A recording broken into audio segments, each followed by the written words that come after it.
All right. We ready? Mm-hmm. All right, let's do this. Ladies and gentlemen, welcome to episode 2 of our yet-to-be-named podcast. Tonight's episode is fueled by Audible Ale by Red Hook, a crushable ale brewed in collaboration with Dan Patrick. My co-host was kind enough to bring a six-pack through the studio. Co-host? I'm your co-host for the evening, John. We're running a two-man weave this evening. Running a little bit short. Matt was unable to make it to tonight's recording. But we're going to do our best and make it happen. So in the last podcast, when we got together and really got this concept started, we wanted to record based off of Decision 2014 with LeBron's big move to head back to Cleveland. So we thought for this podcast, we just go ahead and start with the NBA in general. Specifically with, as far as LeBron news goes, they did have, kind of Decision 2.1. LeBron put out on social media maybe a week or so ago, talking about what number he wanted to wear. Keep the number 6 in Miami, go back to the number 23. I saw that and I was thinking, the 23 has been kind of played out. And honestly, to me, I don't ever want there to be a discussion as to who's the greatest ever, because we all know who the greatest player in the NBA ever was and ever will be. So just leave the 23 alone out of respect. Yeah, and I think, the interesting thing there, Michael Jordan did come out and say that he was fine, with that. LeBron went back and talked about how that number should be retired, across the league. And I agree fully that MJ is the best player ever. It's hard for this generation, LeBron generation, KD generation to understand that. But if you've had a chance to watch basketball from the late 80s to the mid 90s, I mean, there's no question. I mean, the Michael Jordan, those Bulls teams, I mean, you don't win 70 games, on a fluke. It was utter domination back in the day, and I hated Michael Jordan. Me too. I was never an MJ fan. If anything, I was an MJ detractor back in the day, but you look back and you watch some of those playoff domination films, like it was no question. And you could just tell in certain athletes who has that killer instinct, like Michael Jordan, a Tiger Woods, who else, man? Just someone that's got that, will not be denied the victory. It seems like all the players from that era, you think about Isaiah Thomas, dude plays on pretty much a broken ankle, during the playoffs and wills his team to a win, in a playoff series. Larry Bird, players like that have that killer instinct. I think the only player that comes to mind right off the top of my mind, in this age is Kobe Bryant. Outside of him, I don't think you have, an alpha, to that level, where it's they're going to get the job done no matter what. I would agree, and I don't even really like Kobe Bryant, but he's got that, whatever it is. I hate to say something cliche, but it's the X factor. It's the intangible that few athletes in any given sport have. You could even say Peyton Manning. Manning. Yeah. And maybe that's just me being old and just thinking, the greats from my time are the greatest of all time. But who knows? Anyway, so what about the ripple effect, having LeBron decide to go home? Yeah, well, when we kind of touched on it in the last episode, and I think that one of the big talking points that I really wanted us to dive into was the Kevin Love trade scenarios. I think one of the big things, and we'll see, once it all plays out, just how big of a piece, getting Kevin Love was, as far as LeBron deciding to sign, with Cleveland. I think that is, no matter how much, every side, whether it's Minnesota or Cleveland, no matter how much they want to downplay it, I think that Kevin Love coming to Cleveland, was one of the biggest, reasons that LeBron considered, coming back. I mean, he had been to the finals, 3 straight times, 3 straight years, in the playoffs, all 4 years he was in Miami, won 2 in a row, went to a third, in a row. So I don't think he was just going to get up and leave just because he wanted to, go back to Cleveland. I'm so glad they didn't win that third, though, because that just goes to, it speaks on well, Michael had a three-peat. LeBron's got a three-peat. Like, I'm so glad we don't have to have that discussion now. And honestly, the Spurs are a tough team to beat, man. The Popovich system, they got it going on. It's fun. It's been fun to watch them age in the NBA. I can remember, back in 2005, watching them lose to the Lakers on a last-second Robert Horry miracle, and I was thinking, man, this team is legit. They're going to be hard to beat. And here we are, 9 years later? Yeah, and I think that's the thing. Every year, especially in the last couple of years, I've looked at San Antonio and just figured that this is the year that they finally just degrade, and age catches up to them, and they finally will not make it to the playoffs or not make it out of the first or second round. But here they are every year. They just got done, losing, a last second shot, that Game 6 Ray Allen 3. Oh man, but where they had the rope out, they had the champagne ready. They were ready to pop the champ. Yeah. You can't tell me though, given the scenario, okay, you have one shot. And you're going to say, okay, what's the best case scenario? I'm going to say Tim Duncan 15 feet away facing the basket. And for whatever awful reason, that just didn't go down, man. And to correct myself from a few moments ago, it was 2004, the Robert Horry miracle with 0.4 seconds left on the clock. Yeah, big shot Bob. So, but yeah, I think that, getting back to the LeBron and Kevin Love situation, I think that I still think that Cleveland probably has their package offers the most potential to Minnesota. I think that if it were up to me and I'm looking at building something in a super small market like Minnesota, I would, I don't know. I guess now I'm actually kind of torn on it.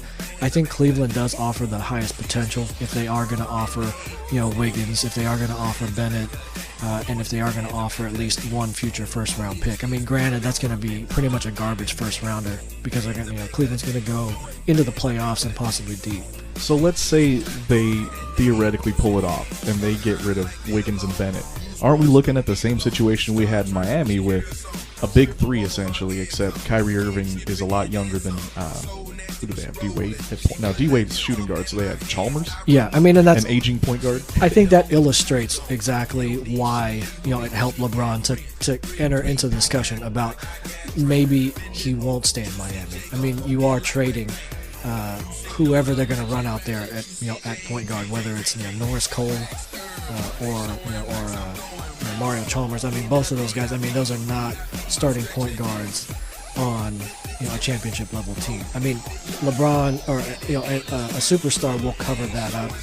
You look at KD and how he's able to coexist with Russell Westbrook, who's on the opposite end of the spectrum, comparing to Miami's point guard situation. Or fail to coexist. Yeah, that's true too. No, I just think that the main attraction to go back to Cleveland was that they've got younger stars. They've got younger talent, and the window is far greater. It's a much larger window to win there as opposed to staying in Miami with old talent, it's not Kevin Love isn't old by any means, but you're trading away that youth in exchange for a proven current superstar, and you're rolling the dice again. And is Irving, Love, and LeBron any better than Wade, Bosh, and LeBron? I think without a question it is. I think that Kevin Love is probably, you can't call him a two-way player because he doesn't necessarily play good defense, but offensively, he's a 25 and 12 type of guy. Numbers. He's got range out to three. He's a legit stretch four. He's the stretch four, in the NBA right now. He's the stretch four, not named Dirk Nowitzki. Exactly. He's Dirk, in a younger frame. And I think that if you make the comparison, if you're trading, pieces, I would take Kevin Love over Chris Bosh. I would take Kevin Love over Chris Bosh next year, and I would definitely take Kevin Love over Chris Bosh over the course of that ridiculous max contract that Bosh got. You're right. For 5 years. And I agree, but do you take Kevin Love over Bennett and Wiggins? I think over the next 3 years, sure. Yeah, and I think that's the thing too. You have to look at it, and you have to separate the fact that for Cleveland, they're looking. I think they would be looking at it that they are opening their championship window now, and so they wanna get through it as effectively as possible. And you can't afford to do that with with hanging on to prospects. Wiggins might be great. We know that he can jump out of the gym. We know that he's hyper athletic, but we also know that he's got to work on a jump shot. We don't know how he's going to play defense at the NBA level. Same thing with Bennett. I mean, I think it's a lot of people. The general consensus is that Bennett's a bust after 1 year. I mean, you can't really draw that conclusion. He came into the summer league a lot leaner, and he looked a lot more explosive. He still doesn't look like he's deserving of the number 1 overall pick, but I mean, there's plenty of number 1 overalls that don't pan out. So I think it's unfair to compare Bennett in that regard. But at any rate, if I'm Cleveland, I would still do the deal. If I'm LeBron, I think that's why I went to Cleveland. It's because that the end is a championship, and the means, if it's Bennett, if it's whoever. I mean, it doesn't matter. I don't think there's anybody on that roster. Even Kyrie Irving, I don't think that any of those pieces are untradeable if you're trying to get Kevin Love and pair it up and try to make another big three. Who else has been offered? I know Chicago was trying to make a move. Yeah, you've got Taj Gibson. Yeah, Taj Gibson. I forget the name of the power forward. Maybe we could find it real quick. But it's I want to say is it Mirotic? I can't think of his name, but I think it's something on that vein. He's been talked about as probably the best power forward prospect coming out of Europe for the past several years. I mean, he's almost got that Thiago Splitter, kind of feel to him, where he's a big deal, and they were just waiting. A team was just waiting to get him into their team. So I have pulled up the information. This is where we would typically turn to our newly appointed news guy, the new news guy. However, he was unable to make it due to real-life responsibilities. Let's see. Bulls have reportedly offered big man Taj Gibson and a pair of rookies, former Real Madrid forward Nikola Mirotic. Yeah, there you go. That's and former Creighton Blue Jays forward Doug McDermott. And here's the thing: when we talked about this, briefly, it's Chicago offers you kind of a 2 years in the future type of deal. I think Taj Gibson is a legit power forward. He's a proven power forward. So if you're looking to replace, a Kevin Love directly into your starting rotation, the Chicago deal makes a lot of sense there. Because you're not going to have that as big of a drop off. Mirotic and McDermott are going to be your longer term prospects. They're going to, it's going to be similar to Wiggins and Bennett, in that regard.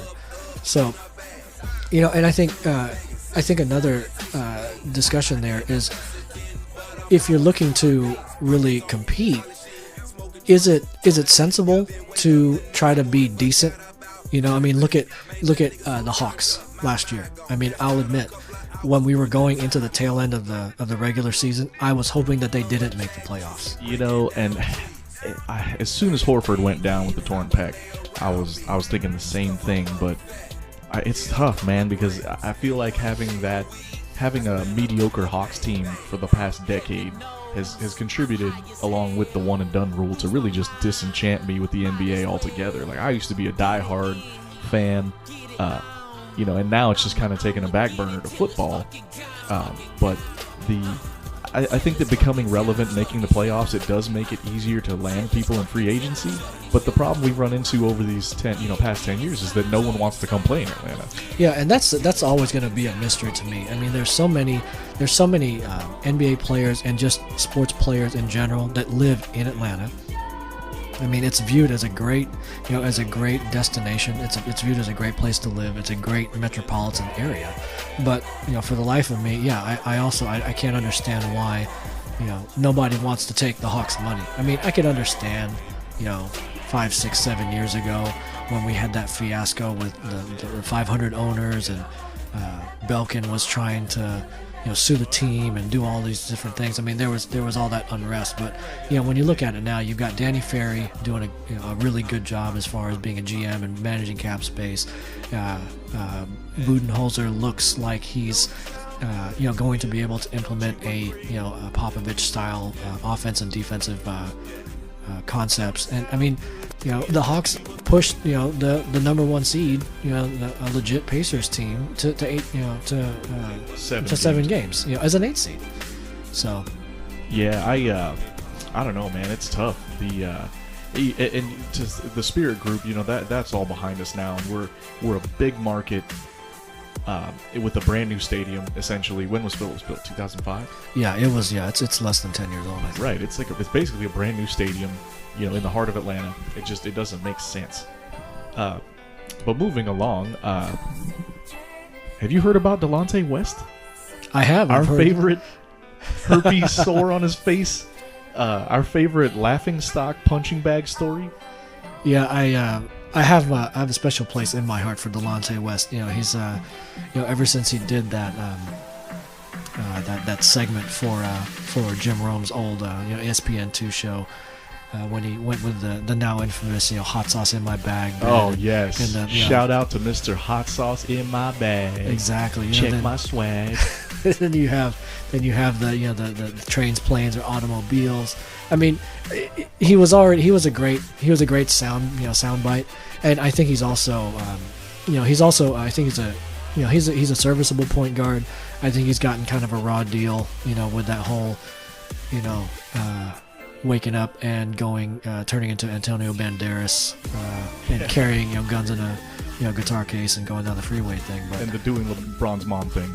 Oh yeah, allegedly. But, let's not forget about that one. Yeah, he didn't last in Cleveland very long, so. But yeah, I mean, I think that I'd love to see him, get another chance. Where was he at? He was in Dallas for a season, I think he was say. last with the Mavericks. He spent some time on Boston's roster, but I honestly think he would make a good addition to an already deep Clippers team. Yeah, and it makes sense there. They need. They're going to need some quality minutes, at some point, backing up Chris Paul. Yeah, CP can't play 42 minutes a night. Yeah, and I think that he would be, he's a good. You could do a lot worse than having somebody like Delonte West as your backup point guard. Well, I just happen to have this stat handy here. Playing in China last year for the Fujian Sturgeons, Delonte averaged 22.5 points, 5.8 rebounds, and 5.3 assists in 33 games. Which, granted, he's in China. Competition, is not as fierce, maybe. They all wear Stephon Marbury shoes. Yes. And, yeah, but hey, that's legit though, man. The numbers are pretty solid. And I mean, that's the thing. Like, you can knock, the level of competition. You still got to hustle a little bit to score 22 a game. You still got to hustle a little bit to average, 5 assists, 5 rebounds. I mean, that's not from the point guard position. Yeah, and 5 rebounds. Like, hey, man, I'll take 22 and 5. Yeah, I mean, that's some Jason Kidd, in his prime type of numbers. Not as much scoring. But I think that I think it shows that he can at least he's better than players in the NBA DL probably.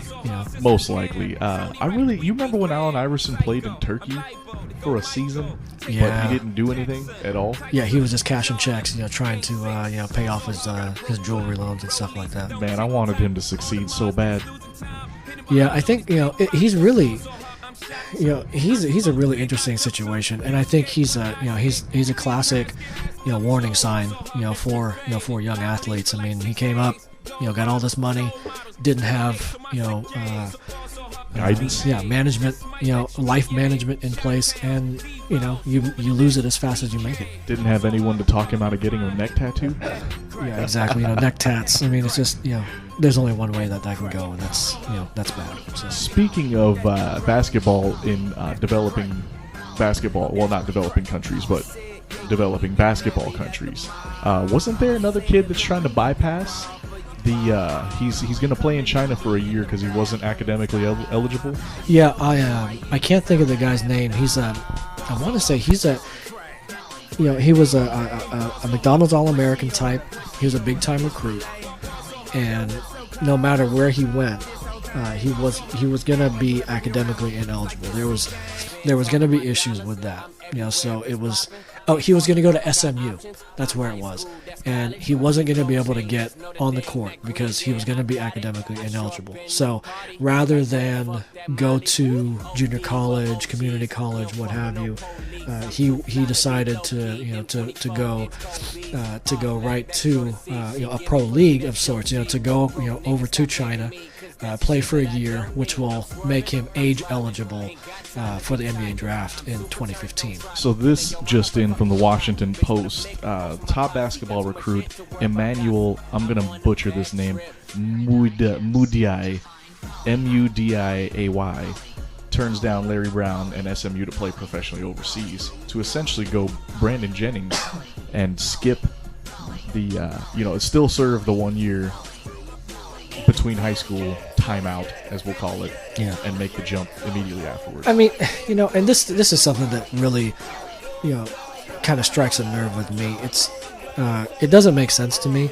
I don't understand. Like, I totally understand wanting to ensure that your athletes are physically developed, enough to be able to, play at the next level. I mean, there's a reason why.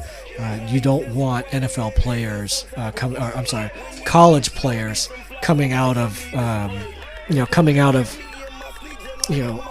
college after 2 years, because I think a 19-year-old would probably die on the field when getting hit by 25, 26, 27-year-old men.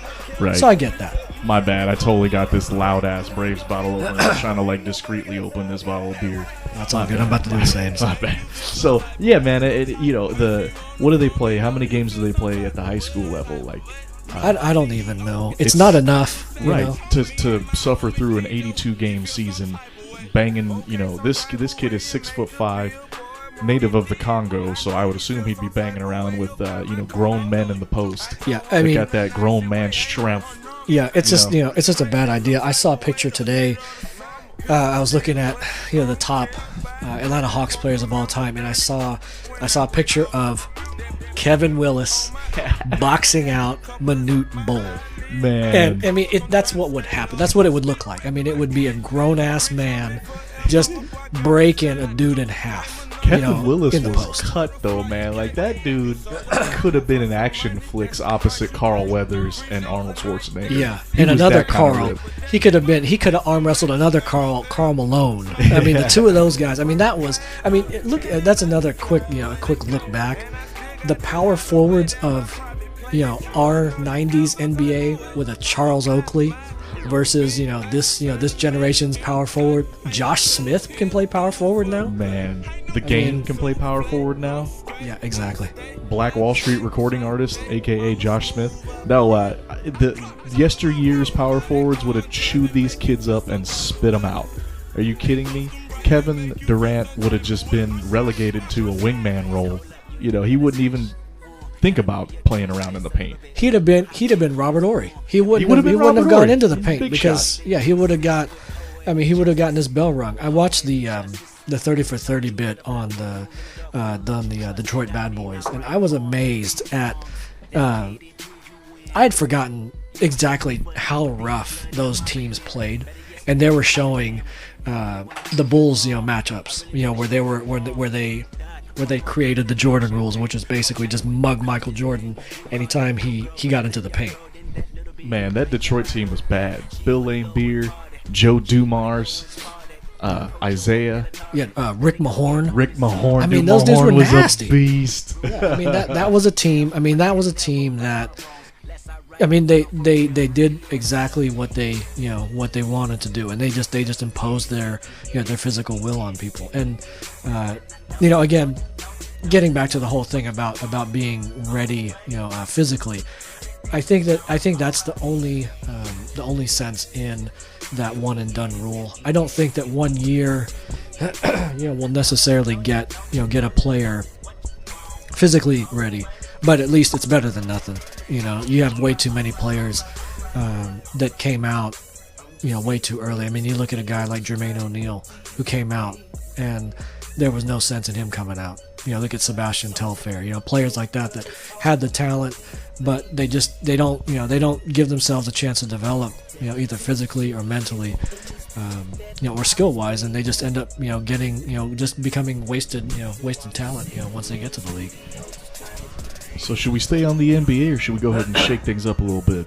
Whatever you feel like. Well, because college football is right around the corner, and we had an interesting discussion over Google Chat one day, and we were talking about, we got this 8-team playoff system coming in, and we were basically speaking on, it's bad for, and I think we touched on this last episode. Yeah, we did. It's bad for everyone else. It's good for the SEC because when you look at it, if you were to match up the top 5 teams out of the 12-pack versus the top 5 teams in the SEC in a given year, I take SEC 5-0.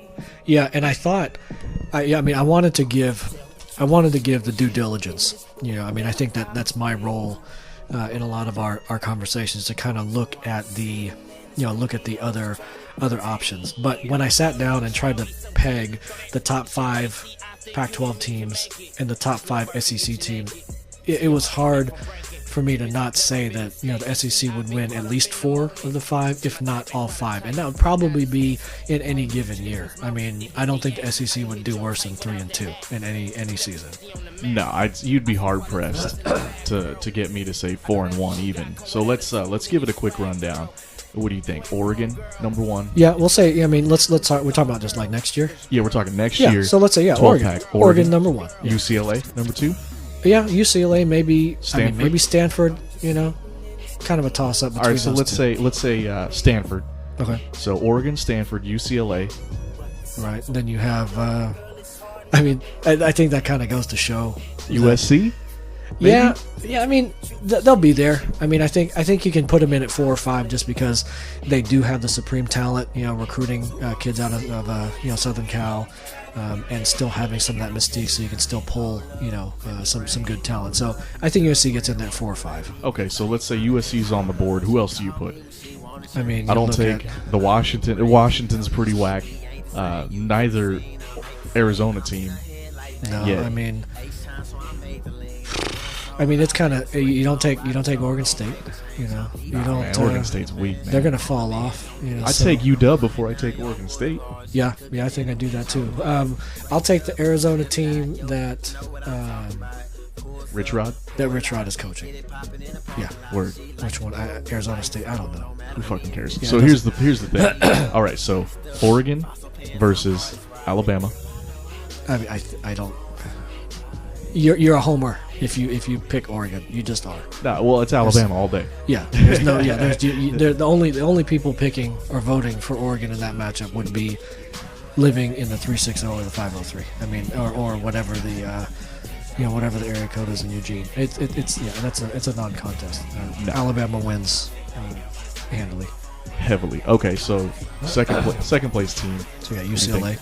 Well, UCLA versus who do you think? Auburn, LSU. Yeah, probably next year. Auburn's returning Nick Marshall. They lost Trey Mason, but they're going to have. That offense is ridiculous. Did I read somewhere that Nick Marshall? There's only 2 returning quarterbacks from last year's class because we graduated Murray. Yeah. The Florida quarterback. What's his Dreesen? Jeff Driscoll. Okay, so Driscoll is the other one. So Marshall and Driscoll. It? I believe so. That's crazy. I thought they would have had a couple more, but it doesn't matter. If you say Auburn's number 2 against UCLA. I don't. It may be close, but I kept on saying that about Auburn, that somebody's gonna call them out on that gimmicky offense that they had. And then I watch them keep running for 350 yards against everybody, and everybody knows what's going on. That they everybody knows they're going to run the ball, and they're still just going to keep feeding Mason the rock, and they're going to get 300 something yards on the ground every game. So I was really wishing that we got to see what year was that with. We did get to see Oregon and Auburn. It was Nick Fairley's year. That was Nick Fairley. Yeah, that was the what's his name? I forget the running back. He ended up transferring due to academic issues the following year, but he had the one where he popped off the ground. Nobody touched him, and he ended up running rampant, and nobody. The point is, touched him. that score was not indicative of the manhandling that happened that game. No, and I mean that's the thing. You'll have, that's where you have statistics tell whatever story is convenient for your argument. You'll have Oregon and Pac-12 fans will say, "Hey, we took the best of the best, the best out of the SEC, and we only lost by 3 or 4 points."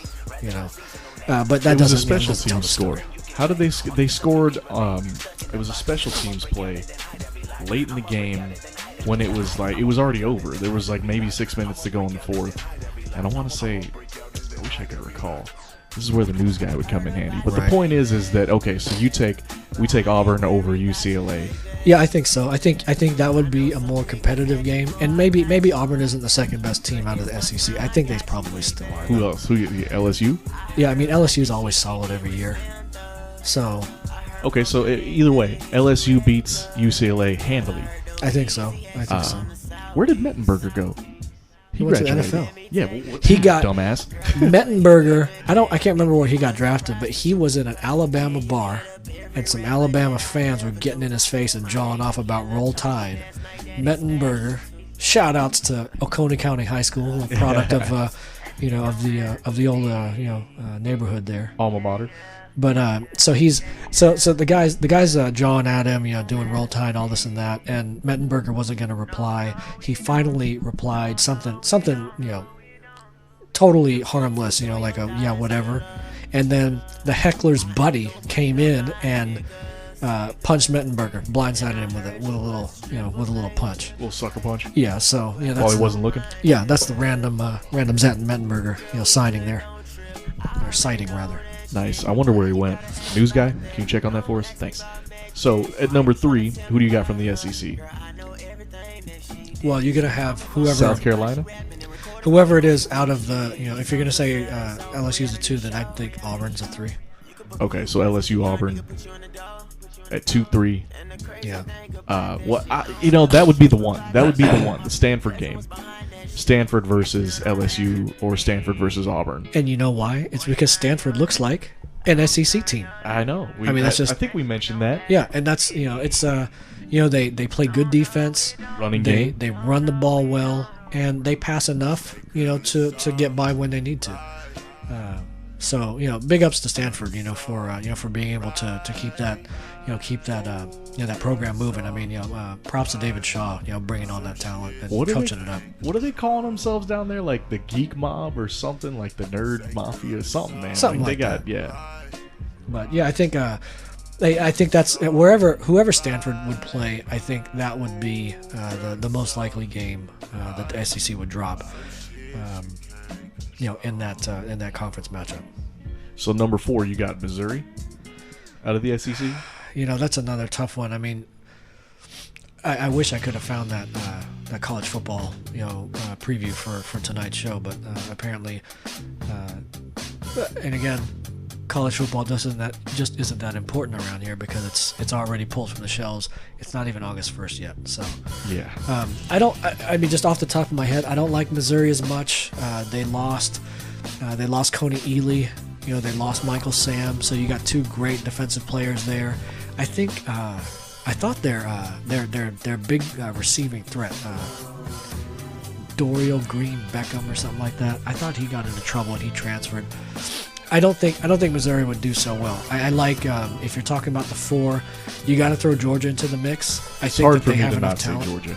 I mean, I think they would be either the 4th or the 5th best team coming out of that coming out of the SEC. Well, the point is so here's the point though. Georgia, University of Georgia, me not just being a homer, but is matching up against either a Rich Rod Arizona team, Oregon State. Who else do we say at the 5? Either Washington team, Yeah, and that's a 14-point blowout. Probably. I mean, you have. And it's let's just look at it and be honest about it. The SEC's fourth, fifth, or maybe sixth best team, wherever you want to slot Georgia. Maybe even lower, maybe 7 or 8. Maybe we do take a year to develop that defense. The only way we get beat is because our defensive backs are so terrible. And you say we match up against either Washington team, they throw the ball well, and that's how they wind up catching us in a shootout. But the point is that the Pac-12 has literally been picking on a Tennessee team for the past 3 years. Yeah, and that's awful. Whack. That's just stupid, and I'm tired of hearing that argument. It's like it's you to didn't pad beat, the stats. It's to pad the stats. Yeah. Like, we're 9-12 in the 2000s, but yeah, how many of those were to a weak ass Tennessee team? Yeah, I mean Tennessee hasn't been relevant in the in the Eastern Division ever since Oregon. Kiffin? Yeah, and that's it's like, come on, man, you can't hang your hat on beating the fourth best team out of the SEC East. I mean, that's just stupid. That's not even worth talking about. But getting back to the point about Georgia, I mean, you talk about a wealth of talent. Todd Gurley is on the Heisman watch. He is going to be in. He's on the watch list for the best offensive player, and the best running back in the country. That's just our number one, and then you have get Keith Marshall back. You have a wealth of running backs behind him. I mean, this to me is about as close. If everybody, hits the field, stays healthy, this is going to be what USC was in the mid to late '90s when they had dudes that were number one, like parade All-Americans, that aren't even getting on the field at running back because they're so stacked. As long as we can stay out of trouble. Yeah, that's key as well. And so far we've been doing okay. I think so far we've had we kicked off 3/4 of our starting secondary. I know we lost 2 guys to arrest. We just lost one guy who was part of that check cashing stupid scheme. He got popped for something else, so he's off the team. And then there's some guy that just today caught a DUI. He was going to be like in the linebacker rotation. So, I mean, Steve Spurrier, I've come to appreciate him more and more. And he's right, man. It's a good thing to schedule Georgia early because you can always count on a couple players being suspended. And this year's no different. What a dick. Who points that out? Hey, the old ball coach does it. You got to admit, man, I mean, he's right about that. We got to get things figured out, or we just got to be able to, recruit those real, mega 5-star ballers, and then it would more justify them being, knuckleheads off the field. So you just hedge your bet with more questionable characters. Well, yeah. I guess it's easy being a fan to say that, so. Right. I just pulled up the SB Nation article. Dismissed defensive lineman Jonathan Taylor, July 23rd. Aggravated assault after an incident with his girlfriend. Seems to be the popular thing these days. Ray slapped his woman up. Yeah. And there's so much discussion about, well, maybe she had instigated it. Stephen A. Smith just got in hot water over that, accidentally suggesting that maybe she brought it upon herself. I mean, it's about as clear as day. You just don't do that to a woman. I mean, unless she's like brandishing a firearm, you just don't need to do that. Exactly, like Chris Rock said. I'd never, ever, ever, ever hit a woman, but I'd shake the shit out of one. Yeah, I mean, you could do something. You can exert your dominance and say, hey, this isn't going to be how it goes down. But you don't need to knock somebody out stone cold in a Las Vegas elevator. I'm sorry, a Reno elevator, and then and think that's going to be okay. And that's another good topic that we could talk about. The fact that Ray Rice got a 2-game suspension for putting hands on his then fiance, where compared to some other players. I mean, granted, they're repeat offenders, but come on, man. You lose Josh Gordon for a season because he's a pot smoker? Come on. Man. Well, that's a whole nother issue, man. Would you rather have Josh Gordon gone for a season for smoking pot, or would you rather have Kellen Winslow gone? Well, I guess his career was over with anyway, but found in a Target parking lot smoking that spice. Yeah, and they found him. You heard about that, man? They found him in a Target parking lot with his pants around his ankles in a compromising position, with not just one tub of not mayonnaise. Would that make for a better story? Two tubs of Vaseline. Hey, like we said, man, that's just how Private Winslow gets down, man. He needs 2 tubs because that's just how he gets after it. Man, shout out to Ricky Clark. That fool likes to use both hands and gain a stroke. I know. Shout out, what up, Ricky? But that's just to me when that story happened. I mean, that's one of those things where you just have to wonder, like, is this the Onion that I'm reading, or is this real life? Man, you can't make that up. And the fact that after all of that went down, he said that he was lost. He was looking for a Boston market. Man, it just doesn't make any sense. Chicken, man. Yeah, he just he was a little too nervous. He didn't know if he wanted the 3-piece or the 5-piece, so he had to rub one out. So we can kind of get a cool cool and collected mind. Just leveled ahead, had to make a sound decision. That's it. He had to reduce the stress levels before he went in and made that order. So quickly running down the UGA suspension. Sorry to bounce it back, but Trey Matthews was the check fraud, double dipping scholarship checks. Uriah LeMay, freshman wide receiver, going to transfer. He was one of the 4 players in that check fraud scheme. Shaq Wiggins. He's transferred. He's at Louisville. Right. Chad Kelly. I don't know who that is. Chad Kelly is. He was quarterback. He's with the Clemson Tigers. Hey. So long. Enjoy that, Dabo. We already say Trey Matthews? Yeah. We did. Trigger Trey. He is the guy that tipped the ball and lost the Auburn game. So, nice. And I think, isn't he at Auburn now? I think that's where he ended up transferring to. So, good for you, Trey. You won won a game for the team that you ended up transferring to after trying to cash a benefits check twice. I'm still heartbroken over that play, man. Auburn was the luckiest team in college football. You gotta tell me on a last-second Hail Mary after Aaron Murray's finest fourth quarter in his career, tip pass, and then next week the return on the was it field goal? On the missed field goal, yeah. I mean, it's a team of destiny, and I honestly am surprised it didn't pull some kind of crazy miracle, and beat FSU, in the title game. It was just one of those seasons where the team was just. They just had the luck go, with them. I guess so, man. Lightning struck twice, and they dominated that national championship game, man. If they would have called it after 3 quarters, that was Auburn. But then the wheels fell off the bus, man. The special teams could not get their shit together. Yeah, that was props to Florida State. They stuck with the program, stuck with the game plan, and they were able to make it happen. In the fourth quarter, but. Hey, you win some, you lose some, and that's a strong Florida State team that they lost to. They got a lot of NFL draft picks come off that team. It is fun to see FSU return to the top, man. It's been since the early '90s, '91. Yeah. I remember hating on those teams because they had Warwick Dunn, Charlie Ward. They had those stupid half-cut jerseys so they could show off their six-packs, and they just had all that that mid-'90s swagger before anybody even knew what swagger was. That's right, with their flat-top haircuts.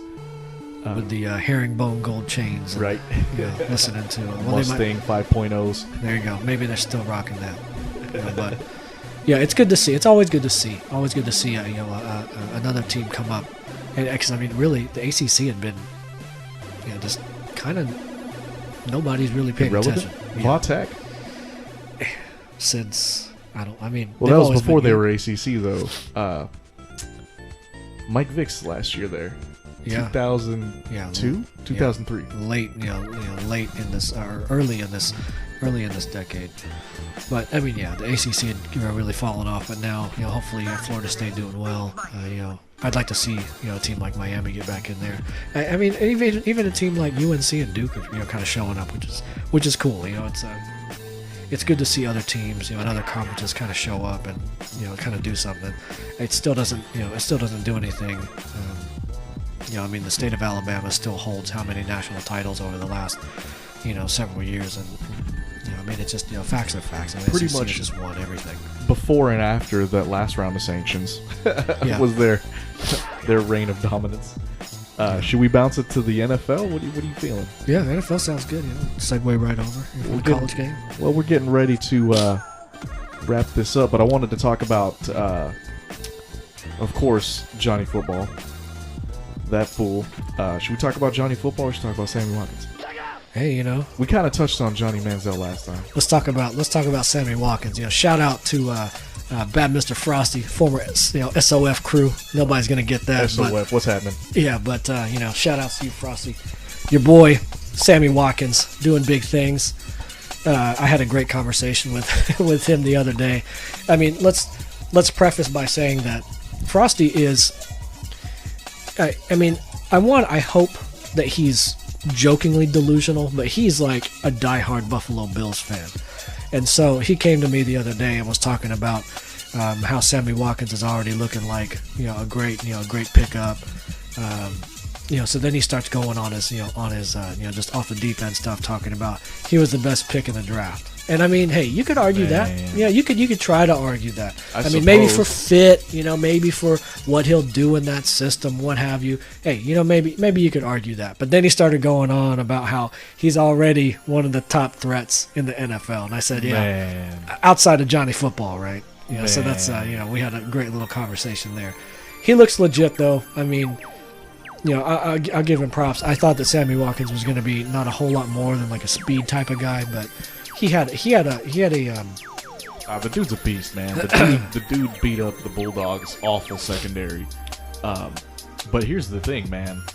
There's no one else in Buffalo. I mean, you got E.J. Manuel. Shout out to Florida State. Yeah, there you go. You got E.J. Manuel throwing the ball to him. C.J. Spiller. Whoa, what up, man? Clemson. Yeah, hey, look, the Tiger connection. Shout outs to John Nielsen. Yep. What up? Yeah, Clemson. What up? The bestest. Milk toast. What's happening? The aging Fred. Is Fred Taylor? No, Fred Jackson. Fred Jackson. Former fullback, I think, and then he turned into a running back, right? Lead back. Out of necessity. There you go. But yeah, I mean, it's a pretty good team offensively, and defensively, they were going to be good, but then they lost, Kiko Alonso. Marcel Darius is hurt. Darius is out, so I mean, that's two big pieces that you're trying to miss. I mean, you don't recover easily, from losing, two defensive players of that caliber. So, I wouldn't be surprised to see Mike Evans have a better first campaign than Sammy Watkins. Where did Evans go? I'm gonna pull that up right now. I just think he's a better receiver. Speaking of Johnny Football. And I think here's the thing, when you're talking about Manziel, his numbers. The Buccaneers, he's a Buccaneer. So, that's right, because the Buccaneers decided they're just going to draft and sign every 6'6" and taller wide receiver possible. You got to admit, though, man, Vincent Jackson and Mike Evans. It's going to be nasty. Time. It's going to be hard to defend those guys. I mean, they're going to be. What they're going to do. You're just not going to be able to out-jump and out-position those two guys. They're just going to box you out. Yeah, that's how it's going to be. They're just going to go Charles Oakley on you, man. That's it. I mean, they're just going to win position in the paint, and they're going to yoke that ball down, and you can't do a thing about it. Well, the good news is that they don't have a quarterback down there either. No, they don't. Tampa Bay is kind of a hot mess right now. So, they got McCown. Are they marching McCown? Because Freeman's gone. Yeah, Freeman's out of there. I don't know. I don't know what they're doing. I have no idea what they're doing. I mean, it won't take much. All you got to do is throw the ball high. Throw it in the vicinity and, let those receivers make a play. So, they should be okay as far as that goes. But, Tampa's in a worse rebuilding situation than the Falcons are. So that says a lot. Man, I honestly think the Falcons win the NFC South and make a deep run in the playoffs this year. Here's what we know, man. Roddy White's healthy again. Yeah, we're actually being conservative, and we went in and repaired Julio's foot again. Yep. So, and with everyone forgets that Harry Douglas, great slot receiver, proven that he can handle the load of a number 2, and he was even a number 1 for a period last year. Yeah. When we got hit big time, when we were hit by injuries, he came up as a number 1 and did all right. So here's the thing, man. 3 legitimate, 2 wide receiver 1s and a legitimate wide receiver 2 on the field. An improved offensive line. We addressed that need in the offseason. That's the biggest key to me. That's the thing we needed to address. I'm so happy we went with Jake Matthews with the first pick, or the first pick in the first round. So we move Sam Backache Baker out of the left tackle position. I think he's going to start at left tackle just until Matthews gets up to speed, and then Matthews is going to take over at left tackle. Which is hopefully quick because Baker looks like a bum. Yeah, and I think that, we'll give him another chance. He was injured last season, so hopefully he comes back this year and plays decently enough. I mean, Matt Ryan just got murdered all last year. The offensive line was atrocious. I mean, nothing's going to work. Yeah, nothing's going to work out. So, but I think with the improvements we made on the offensive line, the thing that worries me is that we look a little bit thin at linebacker. Yep. I think it was a terrible move to trade Akeem Dent for the backup quarterback. Who did we get?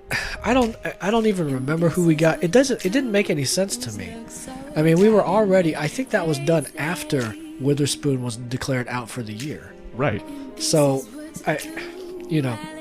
T.J. Yates. There you go. I mean, what are we going to do with that? I mean, what's the point, of getting another backup quarterback? Because we drafted what's his name out of Duke last year. It's an insurance plan for a quarterback that has missed 3 games over the last 4 years. Yeah, and it just to me, I mean, clearly there was a bigger need at linebacker. Who knows? I mean, maybe Dent wasn't picking up on things well enough, but he played well enough last year, I thought. So. For sure. Should we wrap this up? Should we keep rolling? Hey, I'm good. We can keep up for a little bit. I still got steam. Why don't you reach into the list of topics here? Yeah, I mean, but for the record, I still think the Saints are going to win the South. I think the Falcons will push for second, but Carolina still looks legit. So I mean, we're probably still another year or two out before Cam Newton and who? they got no receivers. You're right about that. I mean, they're going to be doing open tryouts. It's going to be like the Bulldogs taking open tryouts for the DB positions. I think the Panthers are going to go ahead and take fans out of the stands. And if you could run a decent 40, if you could show some hands, you might go ahead and get yourself a little contract to play receiver for the Panthers. So. Exactly. So I mean, hey, let's wrap it up with something a little bit more light then. Talking about All-Star games, with the baseball All-Star game just wrapping up recently, I think it brought to mind the idea of, are there any All-Star games that you tune in for? No, I haven't watched the baseball All-Star. My Asian Tourette's kicked in for a sec there. All-Star game since I was like 15, man. They tried to make it relevant in the last few years where the winner gets home field advantage. And that's stupid to me. I get that you want to make it so that players play for something, but come on, man. Then stop letting the fans pick the players. Yeah, then if you're gonna take it serious, then you gotta let the whoever's gonna be coaching those squads, let them pick. Right. I don't watch any of the All-Star games, to tell you the truth. I can't even tell you the last time I watched a Pro Bowl was Junior Seau was still alive. Rest in peace. Yeah, rest in paradise. It was because of the quarterback challenge, though. Like, I wanted to watch that. I'm more entertained by the skills challenge, like watching these dudes bench press, or whatever. What else do? They do like... I don't even remember, but the point is that the skills challenges are more interesting than the game to me. And I agree. I did, however, I watched the NBA All-Star game. I watched the Saturday festivity, like the big ones. The rookie game's fun to watch. I didn't watch that. I don't watch any of the actual games. I just like you. I like watching the skills, competition. So I watched the 3-point contest, and I watched the dunk contest. The dunk contest was a hot mess. I mean, it looked like it had a lot of promise because you had Paul George in there. You had Macklemore. You had some guys. You had John Wall. You had some names that you actually knew, coming into the thing. But then they just screwed the whole thing up when they had like that team dunk off, and the one team didn't look like they even knew what was going on. So they just kind of decided they were going to wing it, and it really was obvious that they didn't know what they were doing and how they were going to try to compete. Yeah, I didn't watch that. The last dunk contest I watched was when Nate Robinson put on the kryptonite shoes and jumped over Dwight Howard. So that was, 2005 maybe? Yeah, that's been a while. Nate Robinson was still a Knick.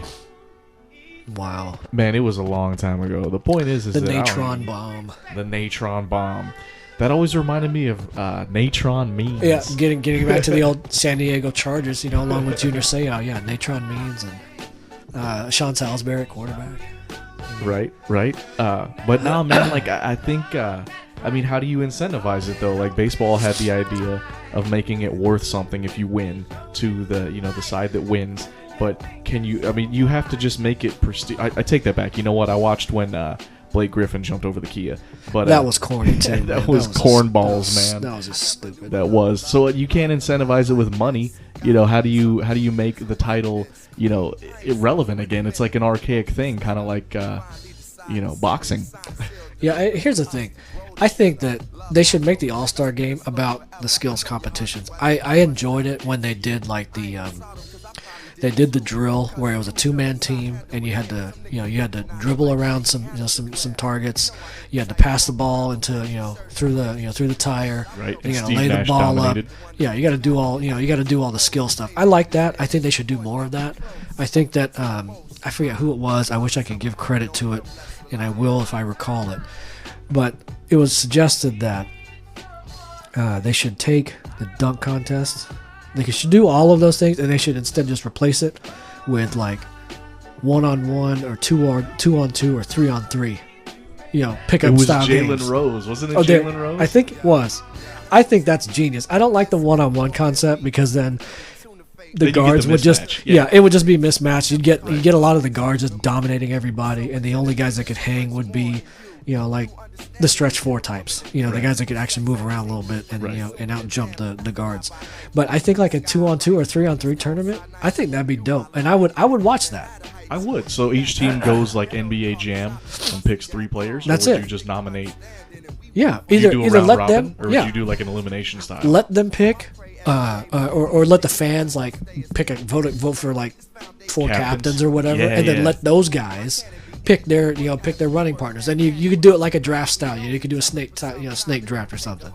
And so that way you don't just get a team that's loaded. You don't end up or you could keep it. You're talking about NBA Jam. You could keep it team centric. So the Clippers would end up with CP3, Blake Griffin, and DeAndre Jordan. Right. Dude, I'd pay to see that. I would watch that. As long as they're playing the 21-by-1s. Yeah, maybe the fans in the stands may not be able to handle it. You play to 11, and you might have that 3-pointer worth 2. Right, there you go. Check it out. Yeah, there you go. But I think that for me, as a fairly casual observer of the NBA, that's something that would get me interested. I like the 3-point contest. I think that they should have, they should keep that. They should let the women. Or they should let the old school retired players get in there too. I want to see Reggie get in there. Larry's still knocking down 26. That's what I'm saying. I want to see those guys. I want to see like the legends of the game that are still around that still want to play go against like the 4 or 5 best current NBA players. I want to see Kenny Smith in his tornado shot. Yeah, I want to see Larry Bird come out from his executive suite and beat everybody in the 3-point contest. I like that they let the women's winner shoot against the men's. Do they do that in college? I think they do that in college. Yeah, that's dope though, because the size and strength mismatch isn't relevant. It's just pure who's the better knockdown 3 shooter. And I think a lot of times the women, they have better form, so they can hang in there. So yeah, I think as far as All-Star games go, nobody watches the Pro Bowl. Again, you're just you really have nothing to do if you're watching the Pro Bowl. I think baseball is getting kind of whacked too. I didn't watch anything baseball. I don't care for the home run derby. I didn't watch none of that. The game, the All-Star game itself is just beyond dumb to me. It doesn't make sense. I thought it was cool that they let the captains choose their home run hitters though. That was cool. Yeah, that's cool. But again, it just I didn't tune into it. I didn't even. It wasn't even one of the first 3 or 4 things that I looked up the day after. Right. It just didn't matter. It's irrelevant. Yeah, and so I think that the NBA game is probably the closest thing that I still enjoy of the All-Star festivities. Again, to be fair, I don't watch hockey, so I don't watch that All-Star game game. Apparently, it's kind of close to what the NBA does as far as like skills competitions. So that right there means it would probably be the second best thing I enjoyed, of all the All-Star festivities. The MLS All-Star festivities are coming to Portland here. Yeah. I don't know what they do other than they manage to get. I think Bayern Munich's going to come by here and just completely throttle the MLS All-Stars. So that'd be kind of cool to watch just because, you're basically going to see the German national team. I think half of them play for Bayern. So you're going to see just a complete, it's going to be a complete slaughter on the pitch of Geldwin Field. Are they doing a skills competition? I don't know. I wish they would. I would consider watching it. Yeah. All right, man. Should we go ahead and wrap it up? We're right at an hour. Yeah, I think we're good. I don't think I have anything else around to really talk about. So. Well, right on. I wish we had like an email address or something to give out right now. Follow you on Twitter. What's your Twitter? Nah, man. We'll save all that stuff for later. This is just a doing it for fun type of deal. So. All right. I had fun.